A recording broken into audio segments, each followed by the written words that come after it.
When two lives cross at a decisive moment, it is rarely an accident. Something ancient within us stirs, a recognition that does not come from the mind, but from the depths of the psyche. We sense that the meeting carries meaning, as if an unseen pattern has drawn us toward it. Not because destiny forces our hand, but because the soul seeks wholeness, and it calls forth the exact people who reveal who we truly are. In such encounters, we stand face to face not only with another human being, but with ourselves, the forgotten, the hidden, the long-awaited parts of our inner world awakening through relationship. The appearance of the past is never accidental. When something or someone steps back into your life, it does not arrive merely to stir sentiment or to reopen an old story. It arrives because the psyche is attempting to finish a conversation it began long ago. What we believe we have moved on from often remains alive beneath the surface, waiting for consciousness. And so the past comes back, not as punishment, but as instruction. The psyche repeats what has not yet been integrated. A circumstance reappears. A familiar face stands before you. The same emotional currents surge through the heart, and it is as if time has folded back on itself. Yet this time, the invitation is different. Life asks, what did you refuse to understand? What truth did you avoid? Where did fear dictate your choices instead of awareness? We are tempted to imagine that fate is playing with us. In truth, the unconscious is seeking to restore balance. It brings forward the very experiences that expose our unfinished work. The person who returns may evoke love, longing, resentment, or grief. But behind those emotions stands a deeper movement, the drive toward wholeness. The psyche insists that we face what we once evaded. Much of what we called love in the past was projection. We placed upon another the qualities we could not yet recognize in ourselves, our strength, our tenderness, our vulnerability, even our darkness. When they left, we believed we had lost them. In reality, we had temporarily lost contact with those disowned parts of the soul. When this figure reappears, it is often so that we may reclaim what was projected, not necessarily the relationship itself. This is why the return of the past feels charged with destiny. It awakens old patterns, old defenses, old fantasies. The same arguments threaten to arise, the same silences begin forming, and yet observing this with awareness becomes the lesson. One may suddenly notice, I am repeating myself. I am answering today with the habits of yesterday. In that recognition, freedom begins. The past as teacher does not shout, it symbolizes. A gesture, a word, a memory opens a door to the inner world. Something in us asks to be seen. Perhaps the child who learned to please, the lover who feared abandonment, the adult who hid behind control. These figures move across the inner landscape, waiting to be acknowledged. If we ignore them, life simply arranges another scene, another person, another moment that presses on the same wound.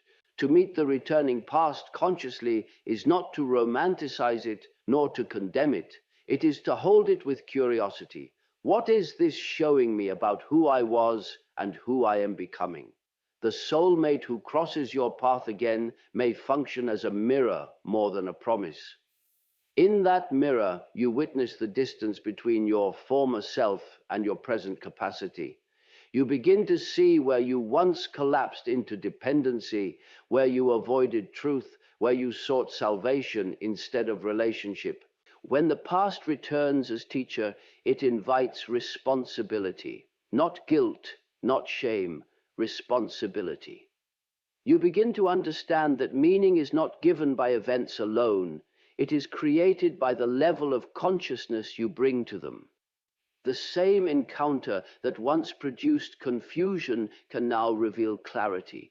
The same conversation that once erupted into conflict can now become an opening into honesty.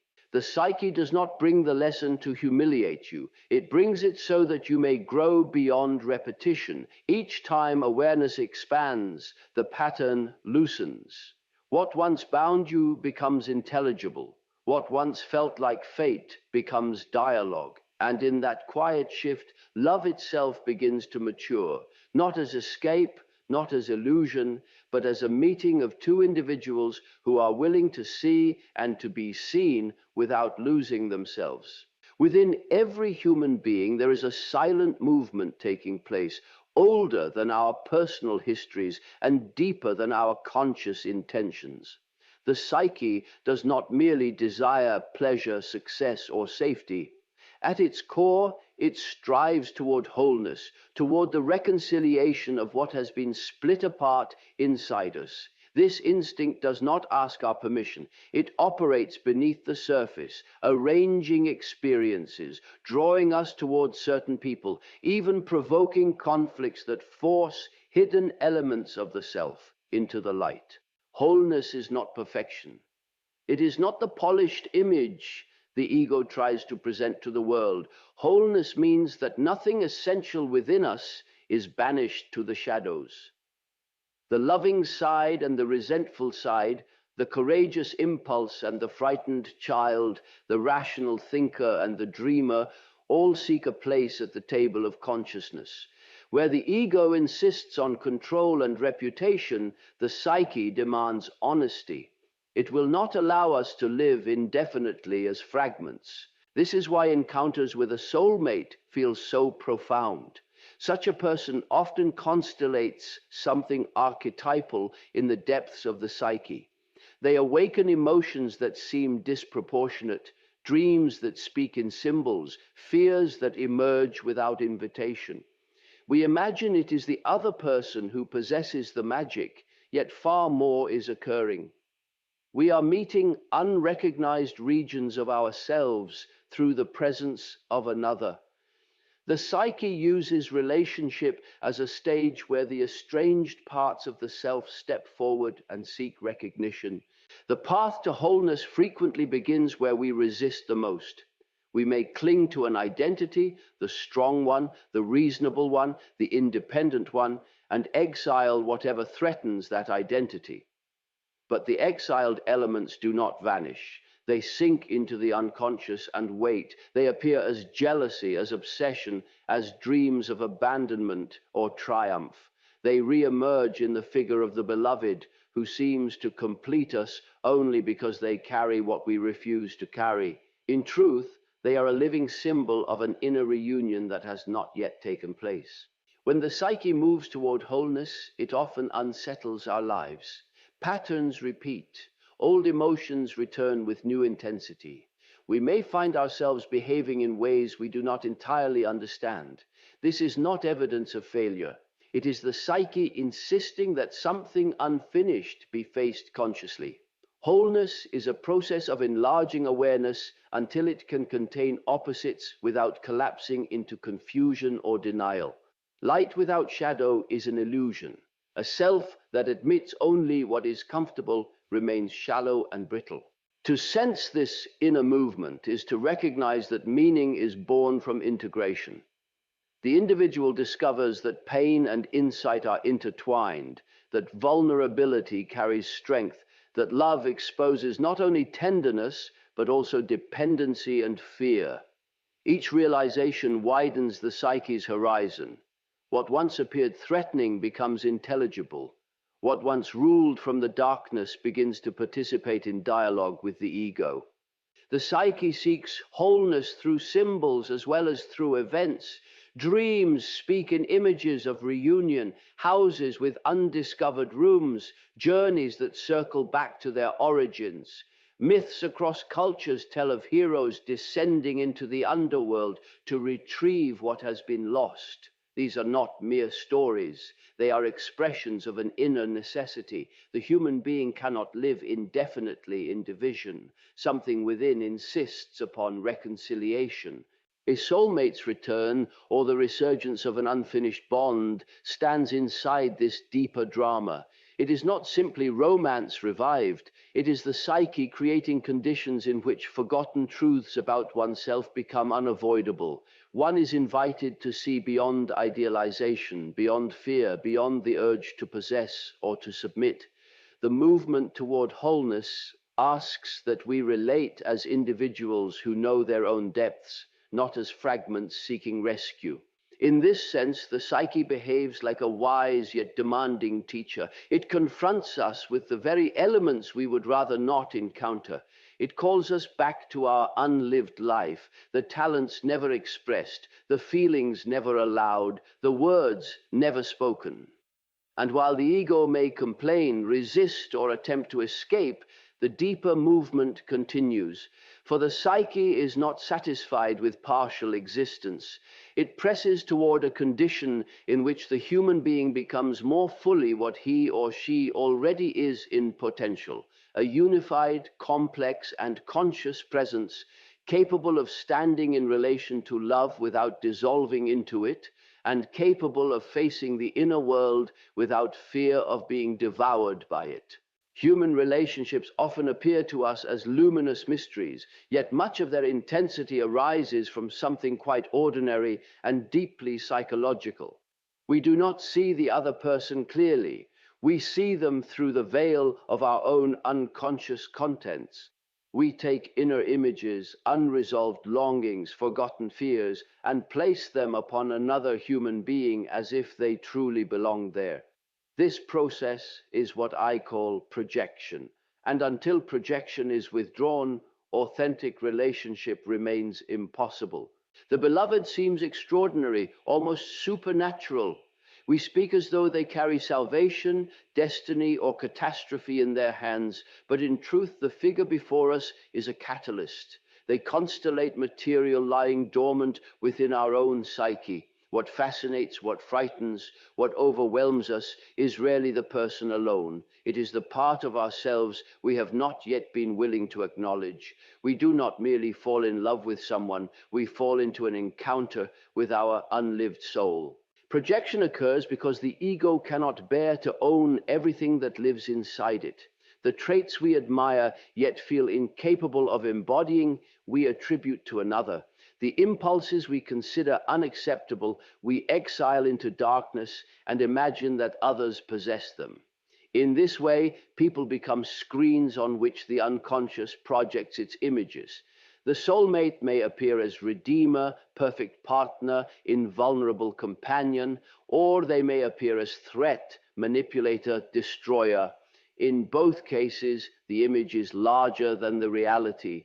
The psyche uses projection not to deceive us maliciously, but to entice us toward awareness. What lies inside must eventually be recognized, and relationship provides a powerful mirror. When the soulmate returns and emotion rises again with such force, we are given the opportunity to see where the drama is truly unfolding. The stage is external, but the play is interior.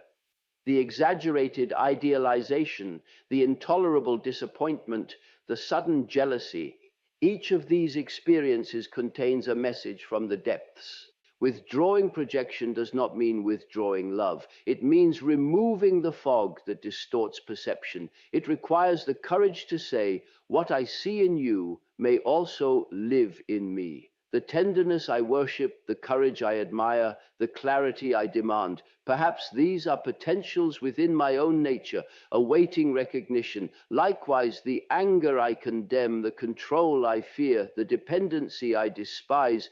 Perhaps these are disowned fragments of my psyche, seeking a path back to consciousness. As projection dissolves, the other person becomes smaller in a certain sense. Not diminished in value, but released from the burden of carrying our fantasies. They become human again, imperfect, limited, capable of love, yet prone to error. And simultaneously, we become larger. What we had placed outside returns to us. Strength comes home. Vulnerability comes home. Even our darkness comes home, not to dominate us, but to take its rightful place within a broader, more honest self-understanding. This process can be unsettling. The enchantment fades. The intoxicating illusion that someone else can complete us loses its shine. Many interpret this shift as the death of love, when in fact it is the beginning of it. Only when projection is withdrawn can two individuals genuinely meet, not as halves seeking completion, but as whole beings capable of dialogue, capable of intimacy without possession, capable of commitment without self-erasure.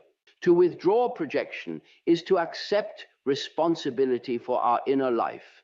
The images that surface in relationship belong first to the psyche that produces them. They ask to be examined, interpreted, integrated. Dreams shift, emotions change in quality, the narrative of destiny softens. What once felt like an irresistible spell becomes an invitation to psychological maturity. The encounter with the soulmate, then, is not merely about union with another, it is an initiation into clearer vision.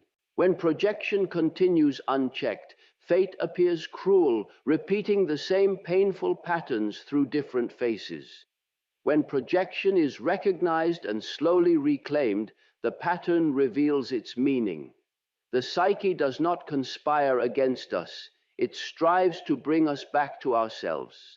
In this light, the figure who draws us so powerfully is both beloved and teacher, carrying often unknowingly the very contents we are finally ready to own. Reactions, coloring our relationships, influencing desire and fear, while the ego continues believing it is fully in control. The shadow does not disappear simply because we ignore it. It waits, and it waits with patience. When a soulmate appears or returns, something in the depths is stirred. Hidden territories rise to the surface. Jealousy awakens, not always because there is a real threat, but because the psyche exposes our fear of abandonment. Anger appears, not merely toward the other, but toward the times we betrayed ourselves. Longing becomes intense because in the other we glimpse the life we have not yet dared to live. These are not intruders from outside. They are envoys from the shadow, arriving with messages that consciousness has postponed. The human tendency is to condemn these forces. We say, I should not feel this, and immediately push the feeling back into darkness. Yet what is repressed does not vanish. It becomes more primitive, more demanding, and ultimately more dangerous. The shadow does not ask for domination. It asks for acknowledgement. It seeks a seat at the table of the psyche, not as tyrant, but as witness. To turn toward it with curiosity rather than disgust is already a movement toward greater wholeness. Consider how often the shadow enters love. We imagine we are simply angry at the beloved, yet beneath the surface lies humiliation, envy, the memory of rejection long before this relationship existed. We may accuse our partner of trying to control us while secretly craving someone strong enough to contain our own confusion. We may cling, not because the other is indispensable, but because our own inner emptiness feels unbearable. In each case, the outer drama conceals an inner truth that wishes to be seen. The psyche is wise in the way it presents these lessons. It will not hand them to us in abstract theories. Instead, it arranges encounters that strike the heart. The beloved says something that wounds pride. An old pattern is triggered, and the entire organism responds. The danger lies not in the feeling itself, but in our refusal to examine it.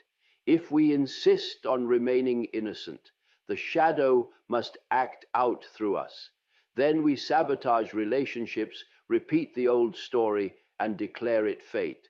Acknowledging the shadow is not confession in the moral sense. It is psychological honesty. It means saying inwardly, yes, I am capable of envy, of cruelty, of self-deception. Yes, I can manipulate as well as love. Yes, I desire admiration, and I fear insignificance. When such truths are admitted, they begin to lose their compulsion. They become elements of the personality that can be related to consciously, rather than forces that seize control in moments of stress. In the presence of a soulmate, the shadow becomes especially active because intimacy dissolves many of the ego's defenses. We are seen, and being seen exposes what we would prefer to keep hidden. One might notice the impulse to dominate, to withdraw, to test, to punish, to demand unconditional reassurance. Instead of blaming the other, one may ask, what is this revealing about the parts of myself I have exiled? What history speaks through this reaction? What hunger stands behind this anger? To acknowledge the shadow is to allow complexity.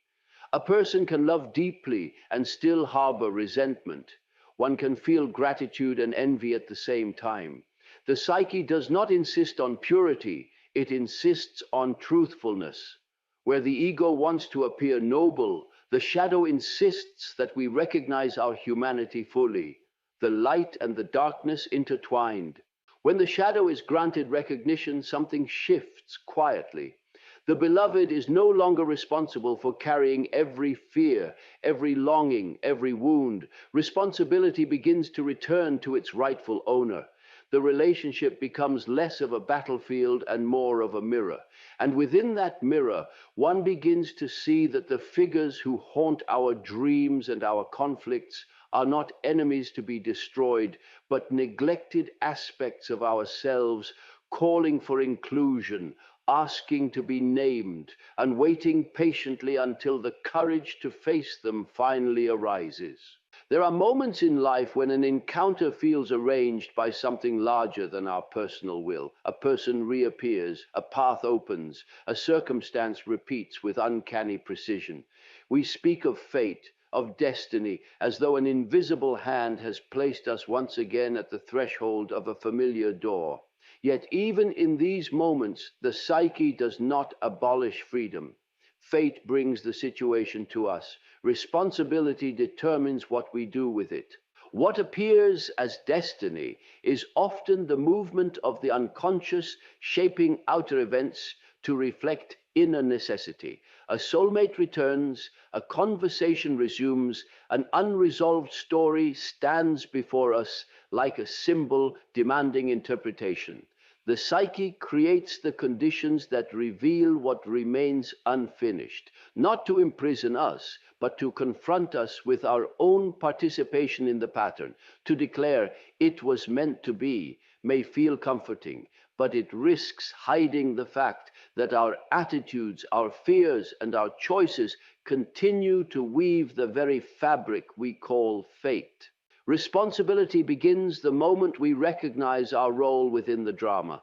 Not the responsibility imposed by moral judgment, but the deeper responsibility that comes from acknowledging our psyche as a co-author of experience.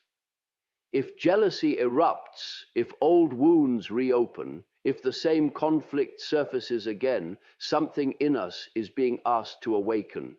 The situation itself may be unavoidable. How we meet it is not. Fate presents a lesson, but it does not dictate the level of consciousness with which we engage it. There is a tendency to surrender entirely to the myth of inevitability. We imagine that because the meeting feels significant, every impulse that arises must be obeyed. This is a subtle form of abdication.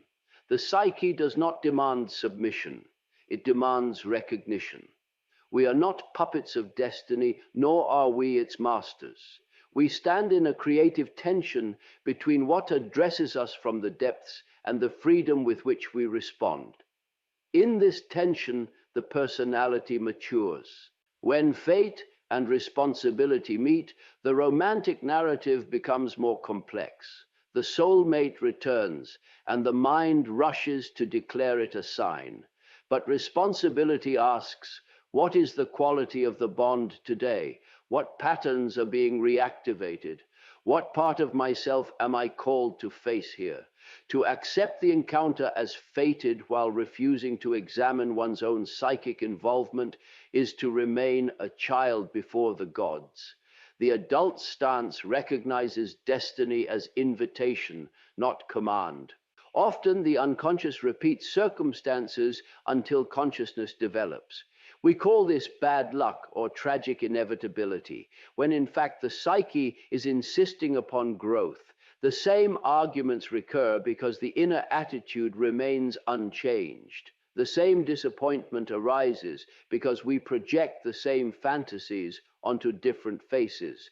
Fate, in this sense, is the persistence of what we have not yet understood. Responsibility is the willingness to question our own participation in the cycle. This perspective does not diminish the mystery of human connection, it deepens it. To sense something fated in the reappearance of a soulmate is to acknowledge the depth of psychic life, the archetypal forces that shape us, the symbolic dimension of relationships. But to accept responsibility within that mystery is to recognize that consciousness matters. The meeting may be arranged by destiny, yet the meaning that emerges will depend upon the clarity, honesty, and courage we bring to it. Responsibility is the act of standing present to our own psyche. It asks that we observe our impulses without blindly obeying them, that we listen to our fear without being paralyzed by it, that we value love without allowing it to erode our integrity. We become capable of saying yes or no from an inner center, rather than from compulsion or fantasy. In this way, fate becomes dialogue rather than decree. When we move from passive obedience to conscious participation, the quality of experience shifts. The same situation that once entangled us becomes an arena for awareness. The beloved is no longer an agent of destiny who controls our future, but a fellow traveler whose presence illuminates what seeks transformation within us. Fate delivers the encounter. Responsibility transforms it into psychological meaning.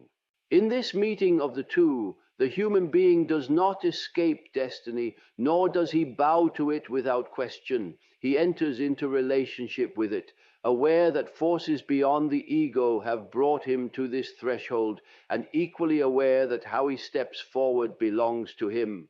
There is a misunderstanding that haunts many relationships, the belief that love requires two people to merge, to dissolve into one another, to erase the boundaries that make them distinct. It is romantic to imagine, but psychologically disastrous. Love, if it is to endure and deepen, does not demand fusion. It asks for individuation, the gradual becoming of a person who is inwardly grounded, aware of their own depths, capable of standing beside another without losing themselves. Individuation is the movement by which the psyche strives to realize its own potential. It is not an egoistic project. It is the work of discovering who one truly is beneath roles, defenses, and imitation. As this process unfolds, the individual becomes less dependent on the other to supply meaning, identity, or salvation. A relationship then ceases to be a refuge from loneliness and becomes a meeting place of two inner worlds. At the beginning of love, the psyche is often captured by archetypal forces. The beloved appears as an ideal, a carrier of dreams we have not yet lived. We are swept into fantasies of completion, as though the presence of this person could heal every wound. But such intensity usually rests on projection. We mistake our own unlived possibilities for qualities possessed exclusively by the other. When the illusion fades, as it must, disappointment arises, and many conclude that love has died. In reality, the invitation to a deeper form of love has only begun. Individuation introduces clarity into this drama.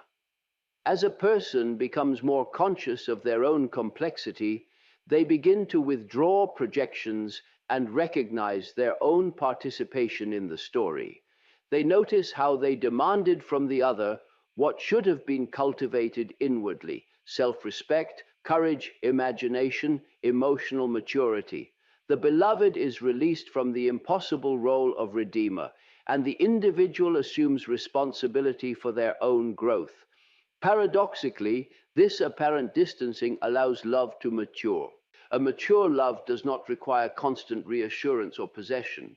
It does not cling with panic to avoid abandonment, nor does it dominate from fear of vulnerability. It recognizes that each partner carries a unique inner life, a private dialogue with the unconscious, and that this dialogue must be honored if the relationship is to remain alive. To love another is to respect the path of their becoming, even when it diverges from our fantasies. Individuation also awakens awareness of the shadow within love. One discovers the impulse to manipulate, to idealize, to test, to punish. These impulses are not banished with moral outrage. They are examined as psychological facts. The more honestly one relates to these forces, the less power they hold. Love no longer collapses under the weight of unacknowledged expectations. It becomes capable of truth, capable of silence, capable of conflict that does not destroy. In this way, love becomes less about being completed and more about being mirrored. Each partner becomes a witness to the other's journey, reflecting strengths and vulnerabilities without appropriating them. There is room for solitude inside the relationship, not as a threat, but as nourishment. The individual can withdraw inward, listen to the demands of the psyche, dream, create, struggle, and then return, bringing something richer to the shared life. A union shaped by individuation does not idealize harmony at any cost. It accepts difference as inevitable and essential. Two people who have begun to know themselves can acknowledge that they are not identical in desire, fear, or destiny. Instead of forcing similarity, they cultivate dialogue. Instead of pretending agreement, they practice understanding. In such soil, intimacy grows deeper than infatuation because it is rooted in reality. When love matures through individuation, it acquires gravity. It is no longer the fragile arrangement dependent on continual excitement or perfect compatibility. It becomes a conscious relationship in which both individuals stand upright, each responsible for their own psyche, each attentive to the symbolic dimension of their bond. Passion may still burn, tenderness may still flow, but they are carried by a broader awareness that neither partner belongs to the other as property. To speak of individuation in connection with love is to acknowledge that the psyche seeks not only union with another, but also alignment with itself. Only when a person has begun to inhabit their inner world with honesty can they offer genuine presence to someone else. Then love is not an escape from the self, but a profound collaboration between two unfolding lives, each grounded in its own center, each capable of meeting the other without annihilation, and each deepened by the mysterious dialogue between conscious will and the deeper currents of the soul.